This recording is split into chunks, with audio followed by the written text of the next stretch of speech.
When this whole story kicks off, I'm 29 years old, and I'm absolutely head over heels for a woman named Anne.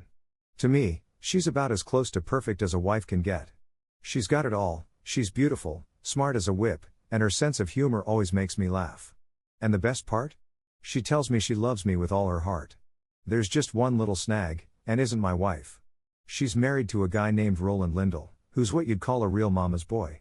She's definitely not too happy with the situation, either. I met Anne totally by chance. I'd never seen her before in my life until one day at a packed lunch spot, she walked over and asked if she could sit at my table. Naturally, I said yes. There were a few reasons for that. First off, she was easily one of the prettiest women I'd seen in ages. And when she gave me this sweet smile and thanked me, I almost melted right there. "You're welcome," I said. "Honestly, I wish this was dinner instead of lunch." Still smiling, she shot back, "Well, maybe today's your lucky day?" After that, we just chatted about everyday stuff for a while. I did notice her wedding ring, so I wasn't expecting anything to come of it. But when she finished her lunch and got ready to leave, she reached into her purse, scribbled her name and a phone number on the back of her receipt, and handed it to me. "Looks like it really is your lucky day. I'll be waiting for that dinner," she said before heading out. For work, I'm a real estate agent at a successful company, and I make a decent living. When it comes to business, I've usually got pretty good luck, but with women, not so much. As a single guy with a steady income, it wasn't hard to meet attractive women to spend my weekends with or even move in with them for a while. But as soon as the talk turned to starting a family, those party girls would get cold feet and take off. Sure, a lot of married guys probably envied my bachelor lifestyle and all the freedom I had, but honestly, after watching my old friends settle down and start families, I started feeling a bit jealous and tired of my own routine. Take Jill, for example, she was probably the worst one yet. I met her at a party, we hit it off, and she ended up spending the night at my place. 2 days later, she'd basically moved in. Sure, things were great in the bedroom, but otherwise, it was a disaster. She couldn't cook, never cleaned, and just tossed her clothes everywhere. My place looked like a tornado hit it. I was the one to get cold feet when Jill, the last woman I'd ever picture myself marrying, suddenly decided she wanted to settle down and start a family. The second she brought it up, my interest in having a family just vanished. I dodged the conversation, and she let it drop for a while, until one night, she told me she had both good news and bad news. Turns out, there was a nice, shy guy at her work who was a lot more interested in her than I was. He'd invited her to move in, and she said she'd do it if I didn't have a better offer. I didn't, so I wished her the best. She got mad when I asked what the bad news was, which, of course, was that she was leaving. A few days after that lunch with Anne, I called her at work and asked if she remembered me, letting her know my offer for dinner still stood. I was thrilled when she sounded genuinely happy to hear from me and told me I wasn't forgotten. She accepted my invitation and even suggested the time, date, and a little in outside of town. I was all in. We met up the next evening and had one of those perfect, romantic dinners. Anne opened up about her life. She'd married a good guy a couple years back, and the first year was great. Then she started telling me about the real issues she was facing, which all started when her husband's sister's boyfriend took a job in China. Roland's mom was a tough one to deal with, and when her husband's company moved more production to China, he jumped at the chance to go there, mostly to get away from his mother-in-law. That left Roland's mom in town, and she started butting into Anne's marriage. It all came to a head when Roland wanted his mom to move in with them. Anne put her foot down. She told him straight up that if his mom moved in, she'd move out. She won that round, but his mom still found an apartment nearby and was always dropping by, which ruined their home and social life. To make things worse, Roland was now pushing to have a baby, and Anne wasn't willing to do that with everything else going on. I just listened, never saying a bad word about her husband or his mom. After all, listening is a big part of my job. The main reason I'm good at what I do is because I listen. I take the time to hear people out, figure out what they really need, and try to help, even if it doesn't mean the biggest paycheck for me right away. Happy clients come back and send their friends, so I don't need to use any sleazy sales tactics. My numbers always speak for themselves.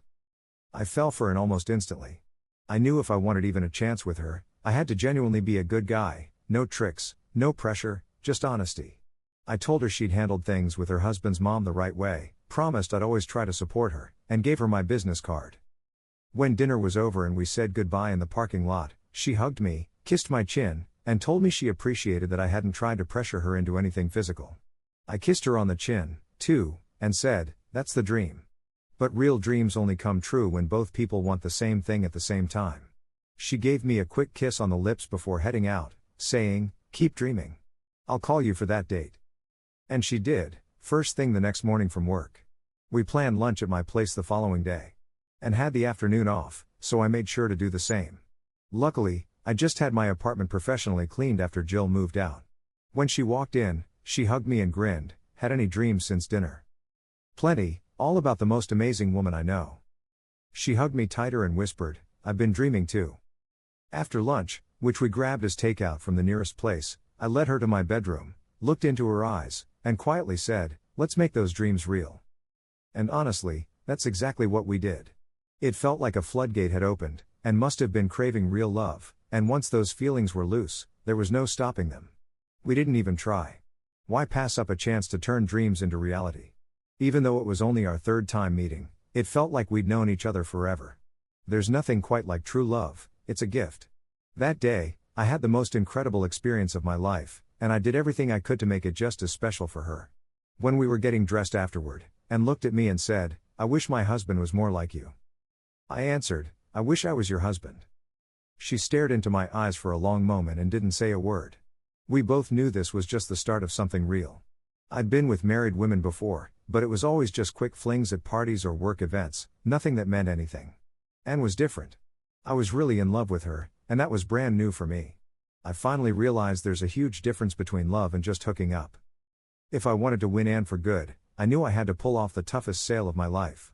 I had to prove to her that I was the better man, not just in the bedroom, but in every way that mattered. Anne confessed that things with her husband weren't going well, especially in their intimate life. He was distant, barely interested. I had no doubt he'd notice a change in her sooner or later, but I didn't feel sorry for the guy. Honestly, he was lucky to have someone like Anne, and yet he couldn't even stand up to his own mother. I ended up buying Anne a small cell phone just for her to use at work, so we could text each other without any worries. I told her to be careful, never use her home phone or personal cell, since those are the first things a suspicious husband might check. I even warned her about talking on the phone in her car, explaining how easy it was these days to hide a voice-activated recorder in there.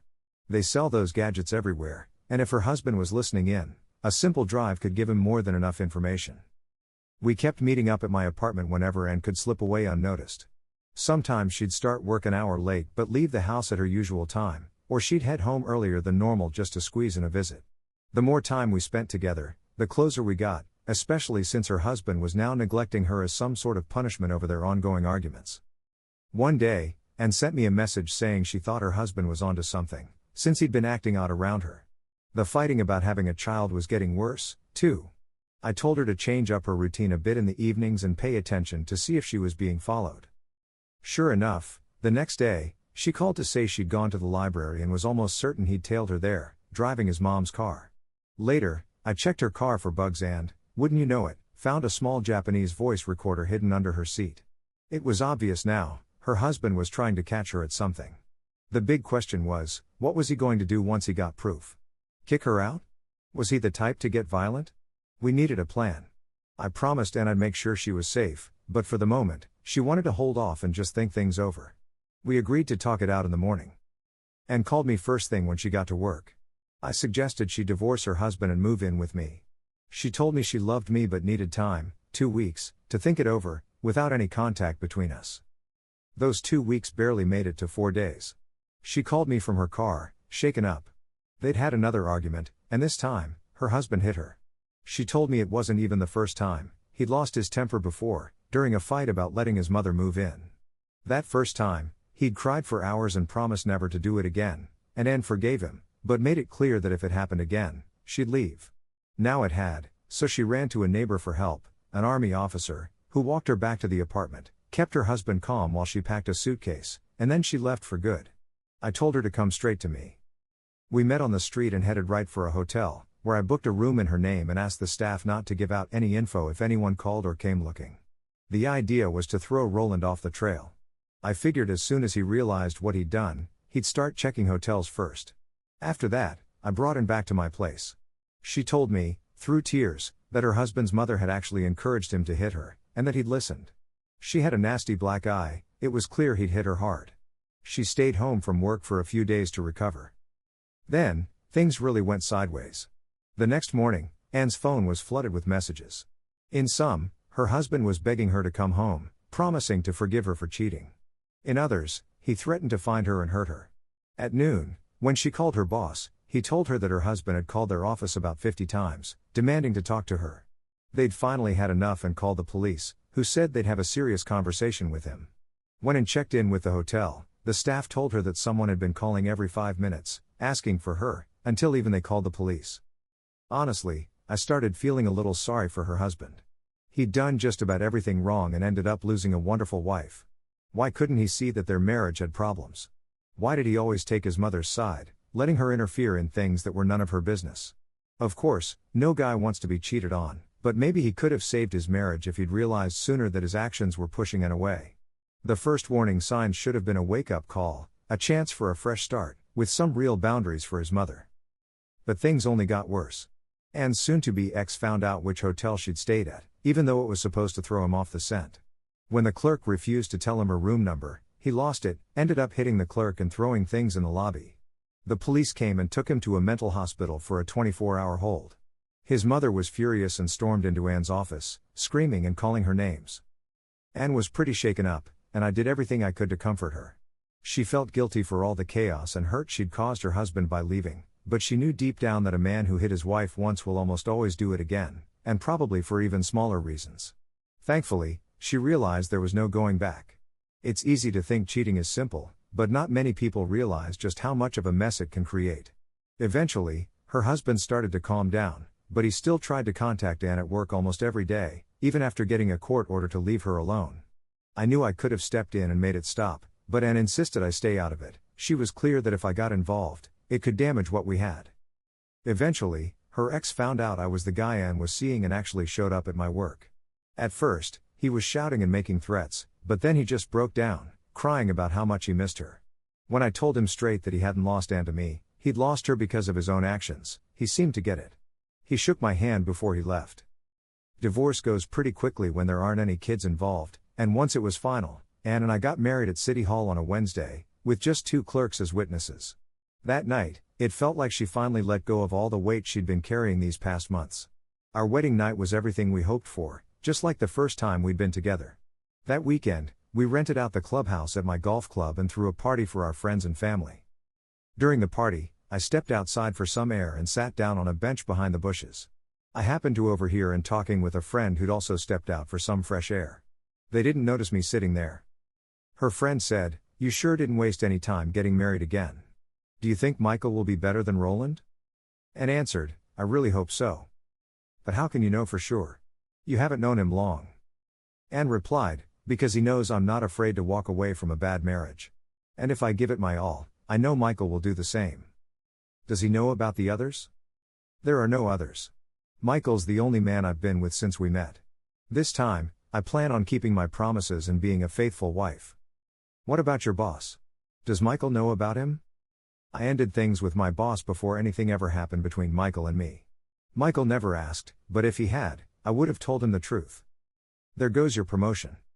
And just laughed and said, "So what? I don't care about that promotion anymore. I love my husband, and both of us want a family as soon as we can. I'll be out of work for a long time once we have kids." "Oh my God, are you already pregnant?" Anne replied, "Of course not. We've only been married 3 days. But Michael and I are definitely trying." Listening to all that, I realized it didn't matter what Anne had done before we met. All I knew was I was one lucky guy. I'd finally found the best thing a man could hope for, a loving, beautiful wife.